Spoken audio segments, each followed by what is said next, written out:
Assalamualaikum warahmatullahi wabarakatuh. Perkenalkan, nama saya Rayhan Farel Ardana Rahab dengan NIM 122370195 dari Program Studi Teknik Pertambangan Angkatan 2022. Di sini saya akan melanjutkan materi palasi tambang di minggu ke-6. Nah, di sini menjelaskan di mana di bab 13 ini dalam studi kelayakan tambang ada namanya analisis kepekaan. Nah, analisis kepekaan ini merupakan salah satu alat utama untuk mengevaluasi bagaimana perubahan dalam faktor-faktor yang mempengaruhi proyek tambang seperti NPV, IRR, dan PBP. Nah, untuk analisis kepekaan ini faktor yang sering terjadi itu harga komoditas, di mana harga bahan tambang seperti emas, batu bara, nikel di pasar global. Yang kedua ada biaya operasional, kenaikan biaya operasional misalnya biaya bahan bakar, peralatan atau tenaga kerja. Selanjutnya yang ketiga itu ada volume produksi, perubahan dalam jumlah produksi akibat kondisi teknis atau lingkungan. Yang keempat ada kadar mineral. Jika kadar mineral dalam deposit lebih rendah dari yang diperkirakan, hal ini akan mempengaruhi output tambang. Analisis ini dilakukan untuk mengubah satu variabel pada waktu untuk melihat bagaimana perubahan tersebut berdampak positif.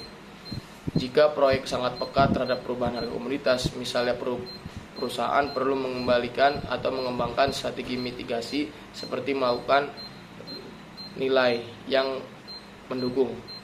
Nah, selanjutnya yaitu ada namanya penerimaan negara. Nah, dalam penerimaan negara ini yang bisa kita sebut yaitu government revenue. Dalam studi kelayakan tambang, salah satu aspek yang sangat penting adalah kontribusi proyek terhadap negara atau penerimaan negara. Penerimaan negara dari proyek tambang biasanya berasal dari berbagai sumber, yaitu yang pertama, pajak penghasilan. Nah, pajak yang dikenakan atas keuntungan perusahaan tambang. Nah, itu di mana perusahaan harus membayar pajak tersebut.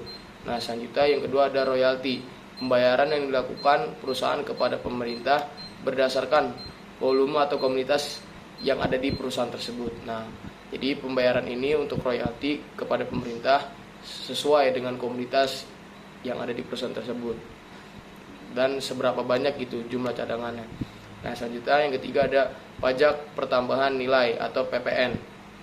Pajak yang dikenakan pada nilai tambah dalam kegiatan tambang.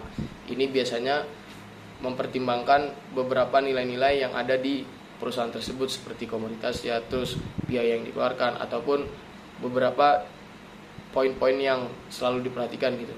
Nah, selanjutnya ada izin dan lisensi. Nah, untuk izin dan lisensi ini biasanya sangat dibutuhkan dari perusahaan tersebut. Nah, itu sebagai penerimaan negara. Nah, mungkin itu saja dari saya. Wassalamualaikum warahmatullahi wabarakatuh.